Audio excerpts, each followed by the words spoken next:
ਦੇ ਟਾਈਮ ਸਾਡਾ ਮੇਨ ਬਾਜ਼ਾਰ ਕਰਨ ਲੱਗ ਜਾਂਦਾ ਜਗਮਗ। ਤੁਹਾਨੂੰ ਦਿਖਾਵਾਂਗਾ ਅੱਜ ਰਾਤ ਦੇ ਟਾਈਮ ਮੇਨ ਬਾਜ਼ਾਰ ਚੋਂ ਕਿਹੜੀਆਂ ਖਾਣ ਨੂੰ ਸ਼ੈਵਾਂ ਲੱਭਦੀ। ਦੇਖਦੇ ਹੋਏ ਤੁਹਾਡੇ ਮੂੰਹ ਦੇ ਵਿੱਚ ਪਾਣੀ ਨਾ ਆ ਗਿਆ ਤੇ ਭਾਈ ਜੀ ਪੈਸੇ ਵਾਪਸ। ਹੋਟਲ ਤੋਂ ਚਾਹ ਮੈਂ ਇਸ ਕਰਕੇ ਲੈਣ ਆਂਦਾ, ਜਾਂ ਘਰੋਂ ਚਾਹ ਨਹੀਂ ਲੱਭਦੀ ਜਾਂ ਹੁੰਦੀ ਆ ਘਰੋਂ ਬੇਇੱਜ਼ਤੀ। ਮੈਂ ਕਿਹਾ ਮੈਂ ਹੋਟਲ ਤੋਂ ਹੀ ਪੀ ਲਾਂਗਾ। ਹਨਾਨ ਭਾਈ ਦੇ ਨਾਲ ਗਰਮੀ ਅਖੀਰ ਦੀ। ਹਨਾਨ ਭਾਈ ਕਹਿੰਦਾ ਆਇਆ ਯਾਰ ਮੇਰਾ ਇੱਕ ਸਲੋਮੋ ਬਣਾ। ਹਨਾਨ ਭਾਈ ਕਹਿੰਦਾ ਆਹ ਜਗ੍ਹਾ ਤੇ ਖੜ ਕੇ ਮੈਂ ਇਧਰੋਂ ਆਵਾਂਗਾ, ਤੂੰ ਇੱਥੋਂ ਸਲੋਮੋ ਬਣਾਣਾ। ਮੈਂ ਕਿਹਾ ਓਕੇ ਕਰ ਯਾਰ। ਤੇ ਅੱਗੇ ਸਾਡੇ ਲੱਗਿਆ ਹੋਇਆ ਇੱਕ ਪੌਦਾ, ਉਹਦੇ ਉੱਤੇ ਦੇਖਾਂ ਇੱਕ ਜਾਨਵਰ ਨੇ ਬਣਾਇਆ ਆਪਣਾ ਘੋਂਸਲਾ। ਕਿਆ ਬਾਤ ਆ। ਮੈਂ ਕਿਹਾ ਯਾਰ ਉਰੇ ਤੂੰ ਆਪਣਾ ਬਣਾ ਲਾ। ਦੇਖਾਂ ਹੋ ਗਿਆ ਸਮੈਕਸੀ, ਲੇਕਿਨ ਹਵਾ ਨਹੀਂ ਚੱਲ ਰਹੀ, ਕਾਲੇ ਕਾਲੇ ਬੱਦਲ ਆ ਗਏ। ਮੈਂ ਕਿਹਾ ਰੱਬਾ ਮੀਂਹ ਨਾ ਪਾਈ। ਰਹਿ ਗਈ ਹੁਣੀਆਂ ਸੁਣ ਕੇ ਹੈਰਾਨ। ਮੈਂ ਸਹੀ ਕਿਹਾ ਰੱਬਾ ਮੀਂਹ ਨਾ ਪਾਈ, ਕਿਉਂਕਿ ਯਾਰ ਛੱਤ ਦੇ ਉੱਤੇ ਦੇਖਾਂ ਸਾਰਾ ਸਮਾਨ ਪਿਆ ਸਾਡਾ ਬਾਹਰ। 2 ਦਿਨਾਂ ਬਾਅਦ ਜਾਣਾ ਅੰਦਰ ਵਾਲੇ ਕਮਰੇ ਦੇ ਵਿੱਚ, ਕਿਉਂਕਿ ਯਾਰ ਲੱਗਿਆ ਹੋਇਆ ਰਗੜਾਈ ਵਾਲਾ। ਜਿਹੜੇ ਲਾਏ ਸੀ ਸੂਬਾ ਦੁਬਾਰਾ ਪਾਲੇ ਕਿਉਂਕਿ ਜਾਣਾ ਯਾਰ ਟੂਲ ਤੇ ਨਾਨ ਜਾਣ ਦਾ ਆਪਣਾ ਹੀ ਸਵਾਦ ਆ। ਗਰਮੀ ਅਖੀਰ ਦੀ ਹੋਵੇ। ਕਾਰੀ ਭਾਈ ਕਹਿੰਦਾ ਮੈਂ ਵੀ ਜਾਣਾ। ਮੈਂ ਕਿਹਾ ਬਹੁ ਕਾਰੀ ਸਾਹਿਬ ਚਲੀਏ। ਦੇਖੋ ਸੁੰਨਮਸਾਨ ਹੋਈ ਆ, ਆਵਾਮ ਬੈਠੀ ਆਪਣੇ ਡੇਰਿਆਂ ਤੇ ਜਾਂ ਬੈਠੀ ਆਪਣੇ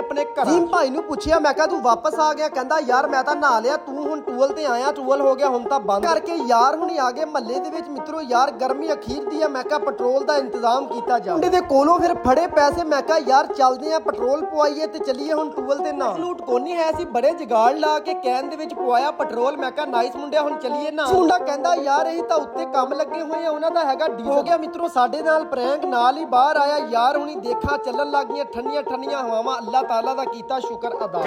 ਕਰੂੰਗਾ ਨਹੀਂ ਕਾ ਖੜੀ ਹੋਈ ਹੈ ਵੱਡੀ ਸੀ ਮਿੱਤਰੋ ਸੋਚਦੇ ਹੋਣੇ ਇਹ ਕਹਿ ਕੀ ਰਿਹਾ। ਇਹ ਕਹਿ ਰਿਹਾ ਮਿੱਤਰੋ ਕਿ ਟਾਰਜ਼ਨ ਫਿਲਮ ਦੀ ਸਾਰੀ ਸਟੋਰੀ ਮੈਂ ਲਿਖੀ ਹੈ। ਹੋ ਗਿਆ ਸੀ ਨਮਾਜ਼ੇ ਮਗਰਬ ਦਾ ਪਹਿਲਾ ਕੰਮ ਨਮਾਜ਼, ਬਾਕੀ ਕੰਮ ਬਾਅਦ ਚ। ਨਮਾਜ਼ ਲਾਜ਼ਮੀ ਸਾਰੇ ਵੀਰ ਪੜਿਆ। ਚੱਲਦੇ ਆ ਮੇਨ ਬਾਜ਼ਾਰ ਦੀ ਤਰਫ ਜਾ ਕੇ ਤੁਹਾਨੂੰ ਦਿਖਾਉਂਦੇ ਆ ਜੀ ਖਾਣ ਪੀਣ ਵਾਲੀਆਂ ਚੀਜ਼ਾਂ ਕੀ ਲੱਗੀਆਂ ਹੋਈਆਂ, ਬੰਦੇ ਦਾ ਢਿੱਡ ਭਰ ਸਕਦਾ ਕਿ ਨਹੀਂ। ਨੰਬਰ ਤੇ ਜਾ ਕੇ ਮੇਨ ਬਾਜ਼ਾਰ ਦੇ ਵਿੱਚ ਮਾਰਿਆ ਕੈਮਰਾ, ਮਾਸ਼ਾਅੱਲਾ ਲੱਗੀਆਂ ਰਹਿੰਦੀਆਂ ਰੌਣਕਾਂ। ਉਸਤਾਦ ਕੂਬੇ ਨੇ ਲਾਈਆਂ ਹੋਈਆਂ ਲਾਈਟਾਂ, ਕਰਤੀ ਦੁਕਾਨ ਜਗ। ਦੂਸਰੇ ਨੰਬਰ ਤੇ ਯਾਰ ਹੁਣੀ ਪਹੁੰਚੇ ਨਦੀਮ 버ਗਰ ਪੁਆਇੰਟ ਤੇ, ਜਿੱਥੇ ਕਿ ਲੱਗਣ ਲੱਗੇ ਹੋਏ ਸੀ ਗਰਮਾ ਗਰਮ 버ਗਰ। ਇਸ ਮੁੰਡਾ ਜੀ ਵੀ 버ਗਰ ਖਾਣ ਵਾਸਤੇ ਆਏ ਹੋਏ ਸੀ। ਮੈਂ ਕਿਹਾ ਕਿਆ ਬਾਤਾਂ। ਮੈਂ ਕਿਹਾ ਮੇਰੇ ਵਾਸਤੇ ਵੀ ਇੱਕ ਲਵਾ ਲਾ। ਕਹਿੰਦਾ ਚੁੱਪ ਕਰਕੇ ਚੱਲ ਜਾ ਅੱਗੇ। ਜ਼ਿਆਦਾ ਗਰਮੀ ਲੱਗਦੀ ਹੋਵੇ ਮੇਨ ਬਾਜ਼ਾਰ ਦੇ ਵਿੱਚ ਆ ਜਾਵੇ ਮਿੱਤਰੋ, ਉਸਤਾਦ ਮਨੀਰ ਦੀ ਖਾਵੇ ਠੰਡੀ ਆਈਸਕ੍ਰੀਮ ਦਾ। ਜਦੋਂ ਭਰਨ ਲੱਗਦਾ ਕੱਪ ਨਾਲ ਹੀ, ਜਦੋਂ ਕਮਾਟੂ ਫੇਰਦਾ ਨਾਲ ਹੀ ਮਿੱਤਰੋ ਚੱਕਰ ਆ ਜਾਂਦੇ ਆ ਬੰਦੇ ਨੂੰ ਇੱਕ ਵਾਰ। ਯਾਰ ਹੁਣੀ ਪਹੁੰਚ ਗਏ ਜੀ ਉਸਮਾਨ ਜੀ ਚਸਕਾ ਪੁਆਇੰਟ ਤੇ, ਜਿੱਥੇ ਕਿ ਦਹੀਂ ਭੱਲੇ, ਫਰੂਟ ਚਾਟ, ਗੋਲ ਗੱਪੇ, ਫਲੂਦਾ। ਕਿਆ ਬਾਤ ਹੈ ਯਾਰ, ਸਾਰਾ ਕੁਝ ਲੱਭਦਾ ਖਾਣ ਪੀਣ। ਅੱਗੇ ਨੂੰ ਦੇਖਾਂ ਤੇ ਜੂਸ ਵਾਲੀ ਰੇੜੀ ਵੀ ਲੱਗੀ ਹੋਈ ਆ। ਮੈਂ ਕਿਹਾ ਕਿਆ ਬਾਤਾਂ ਯਾਰ, ਖਾਣ ਪੀਣ ਵਾਲੀ ਚੀਜ਼ਾਂ ਬਹੁਤ ਆ ਯਾਰ ਸਾਡੇ ਪਿੰਡ ਦੇ। ਆਪ ਜਾਮਣਾ ਤੇ ਰਸਗੁੱਲੇ ਵੀ ਬਣਦੇ ਹੁੰਦੇ ਆ ਜੀ ਸ਼ਾਮ ਦੇ ਟਾਈਮ ਸਾਡੇ ਖੂਬਸੂਰਤ ਜੇ ਮੇਨ ਬਾਜ਼ਾਰ ਦੇ। ਬਾਅਦ ਕੁੱਦਾ ਜੀ ਆਪਣੇ ਹੱਥਾਂ ਦੇ ਨਾਲ ਆਪ ਤਿਆਰ ਕਰਦੇ ਆ ਜੀ ਗੁਲਾਬ ਜਾਮਣਾ। ਮੂੰਹ ਚ ਆ ਗਿਆ ਪਾਣੀ, ਚੈੱਕ ਕਰੋ ਜੀ ਆ ਬਣ ਗਈਆਂ ਗੁਲਾਬ ਜਾਮਣਾ। ਤੋਂ ਬਾਅਦ ਆਂਦਾ ਜੀ ਚੌਂਕ ਨੰਬਰ 2, ਜਿਹੜਾ ਕਿ ਹੈਗਾ ਟੈਂਕੀ ਤੋਂ ਅਗਲਾ ਚੌਂਕ। ਇੱਥੇ ਵੀ ਲੱਗੀਆਂ ਰਹਿੰਦੀਆਂ ਹਰ ਟਾਈਮ ਰੌਣਕਾਂ। ਟੈਂਕੀ ਤੋਂ ਥੋੜਾ ਜਿਹਾ ਅੱਗੇ ਨੂੰ ਆਵੇ, ਬੰਦੇ ਨੂੰ ਭੁੱਖ ਲੱਗਦੀ ਤੇ ਆ ਜਾਵੇ ਹਾਫਿਜ਼ ਜੀ 버ਗਰ ਪੁਆਇੰਟ ਤੇ, ਜਿੱਥੋਂ ਕਿ ਲੱਭਦੇ ਆ ਜ਼ਿੰਗਰ 버ਗਰ, ਜ਼ਿੰਗਰ ਸ਼ਵਾਰਮਾ, ਬੜੀਆਂ ਚੀਜ਼ਾਂ ਲੱਭਦੀਆਂ ਖਾਣ ਨੂੰ। ਆਹ ਮਨਾਰ ਹੈਗਾ ਜੀ ਮਸਜਿਦ ਅਹਿਲੇ ਹਦੀਸ ਦਾ। ਕਹਿੰਦੇ ਹੁਣੇ ਤੂੰ ਕੱਲਾ ਪਾਣੀ ਲੈਣ ਜਾ ਰਿਹਾ? ਨਹੀਂ ਮਿੱਤਰੋ,